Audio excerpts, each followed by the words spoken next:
ওদের হচ্ছে এক্সাম ছিল, ভাইভা এক্সাম ছিল, সেই জন্য হচ্ছে ওরা সুবরাজ লঞ্চে ঢাকা গেছে। ঢাকা যাওয়ার সময় ওরা কেবিন নিচ্ছে একটা, 8 জন ঢাকা গেছে, স্টাফ কেবিন নিচ্ছে একটা স্টাফ ওদের কাছে এসে রাত্রেবেলা ওদের একটা ফ্রেন্ড আছে রনি, ওর হাজবেন্ড রনি, ও স্টুডেন্ট, মেডিকেল স্টুডেন্ট, ওর কাছে 4টা টিকিট দিয়ে গেছে রাত্রে এসা দিচ্ছে, ওকে ভাই।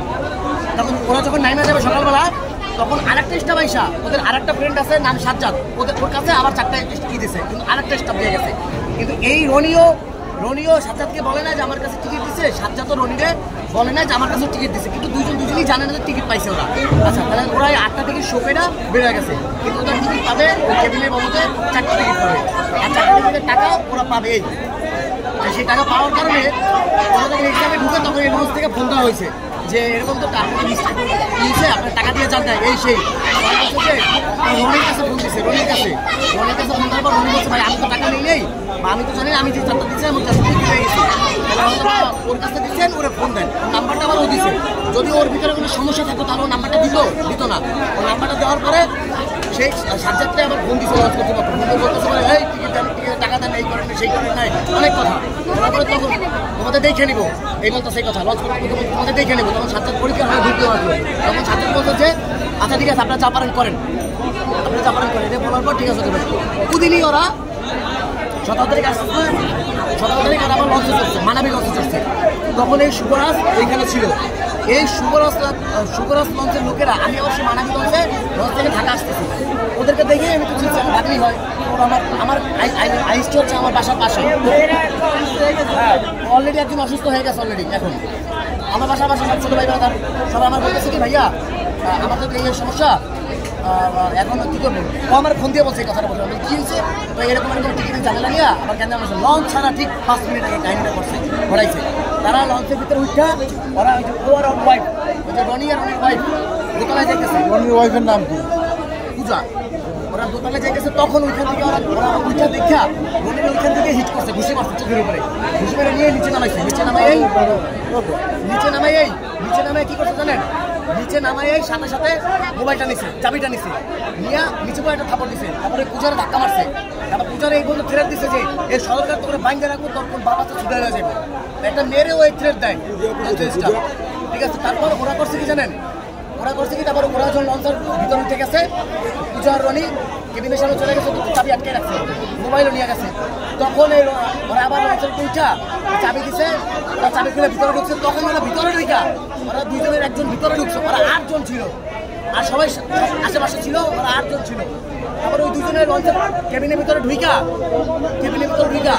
রনির থাপড় মারছে, থাপড় মেয়েরা রনি টাকা বের করে দিতে গেছে, টাকা দিয়ে দেওয়া হবে, সেই টাকা বের করে দিতে গেছে ক্যাবিনের ভিতরে বসে সেই টাকা থাপা দিয়ে 12,000 টাকা নিয়ে গেছে। কয়জনে মারছে? আমাদের কয়জনকে মারছে? হ্যাঁ আমাদের কয়জনকে, আমাদের আমার ভাগ্নির আরেকটা ছেলে আছে, ভাগ্নির নাম কি আপনার? বৈশাখী, এই যে হ্যাঁ ওরে আরেকটা ছেলে পুরো লঞ্চ দৌড়াইছে, হ্যাঁ ও পইলা যায় ধাক্কা মারছে, দৌড়াইছে, ও পইলা যায় পিঠে মাজায় হাতে ব্যাক সাইডে ব্যথা হয়েছে, হ্যাঁ আর তারপর পূজারে মারছে, পূজার বুকে হিট করা হয়েছে লঞ্চের কেবিনে বৈশা। আর ছেলেদের কজন মারছে? ছেলে একটারে মারছে, আর একটা আকাশ, ওরা ধাক্কা মারছে। আপনার নাম কি? আমার নাম রিমান। আপনার ভাগ্নি এসে বসে? হ্যাঁ এই যে আমার ভাগ্নি হচ্ছে এইভাবে ওরা হিট করছে। তারপর ওরা আপনার নামটা কি? আবার রিমান। কি করেন আপনি? স্টুডেন্ট? না আমি স্টুডেন্ট, আমি ওর মামা, আমার ভাগ্নি ছিল ওই লঞ্চে। বাসা চারমারি বরিশাল।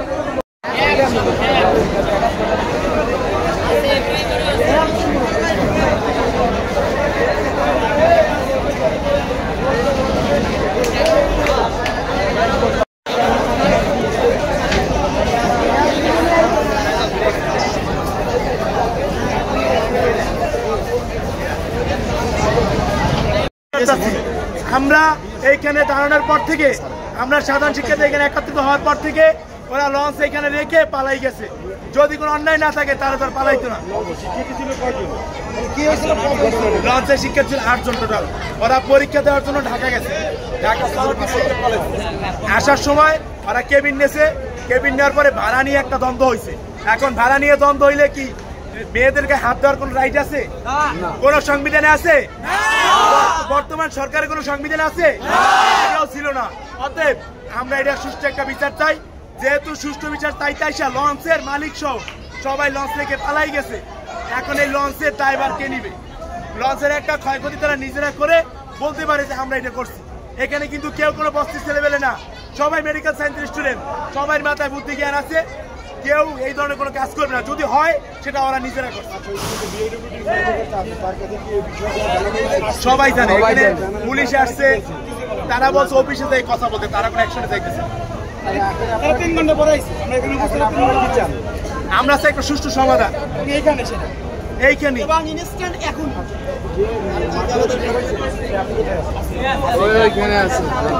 ভাই সমাধান কি কি চাচ্ছেন আপনারা? ভাই সমাধান, সুষ্ঠু সমাধান এইখানে কেউ সুষ্ঠু সমাধান তো অবশ্যই বলবে। একটা মেয়ে তো আর আপনার কি বলে বেয়রিস না যে কেউ নাই মেয়ের, এরকম তো না। যাদেরকে মারছে তারা অবশ্যই তাদের কোনো পরিচয় আছে, মানে এটা একটা অবশ্যই সুষ্ঠু সমাধান দরকার। যারা হাত দিয়েছে, যারা ভিকটিম, তাদের এখানে আনা হোক, তাদের নিয়ে বসা হোক। লঞ্চ কর্তৃপক্ষের তার ছোট কেউ না, অবশ্যই তাদের বড় লবিং আছে, তারা আসুক বসুক। আমরা চাই সুষ্ঠু সমাধান, কোনো ঝামেলা জয় ঝামেলা আমরা চাই না।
আমরা পারি না, ওখানে একটা অভিযোগ দিবেন, এই কপি একটা আমার কাছে দিবেন, এরপর শুভরাজ কর্তৃপক্ষকে আমরা ডাকবো।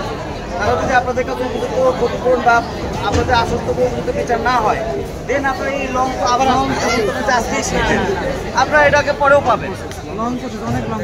এখন যদি আপনারা বিচার করতে চান তাহলে ভাই আমাদের যাত্রীগুলো হয়রানি হয়। শোনেন, আমি আশ্বস্ত করেন যে আপনারা প্রপার বিচার করবেন এইটার। হ্যাঁ, তাহলে আমরা সাধারণ শিক্ষার্থীরা এখন এই মুহূর্তে স্থান ত্যাগ করব। যদি আপনারা আমাদের দায়িত্ব নিতে হবে, বিচারের দায়িত্ব ম্যাজিস্ট্রেটের। আমি পুলিশ, আমরা কিন্তু প্রসিকিউটর। আমাদের কাজ মামলা নেওয়া, আসামি ধরা, কোর্টে পাঠানো। অনেক সময় এটা হয় যে অনেক সময় গেলে মামলাটা মানে বড় ভাবে দেখে না, হ্যাঁ, বা অনেক কিছু এটা সিরিয়াস ভাবে নেয় না। অনেক আমরা হয়তো আমাদের স্টুডেন্টদের বিষয় তো, আমি তো স্টুডেন্ট ছিলাম, আমি ইউনিভার্সিটিতে পড়ছি, কাজে আমি কিন্তু বুঝি একটা স্টুডেন্টের কষ্ট আমি বুঝি। এখন স্যার আমি আপনাকে একটু বলি, যদি বিষয়টা এরকম চিন্তা ভাবনা আমাদের থাকতো তাহলে কিন্তু 5-7টা ছেলে আছে তাদের সাথে সমঝোতার কথা। তবে এখন আমরা বুঝতে পারছেন? এখন ভাই আমার কথা হচ্ছে, যে অপরাধ করছে আপনার যদি ঢাকায় গিয়ে নাও পারে, আমাদের থানায় জিডি বা মামলা কোনোটাই হয় না। আপনার কোতোয়ালিতে গিয়ে যে অপরাধী তার বিরুদ্ধে একটা মামলা দেয়,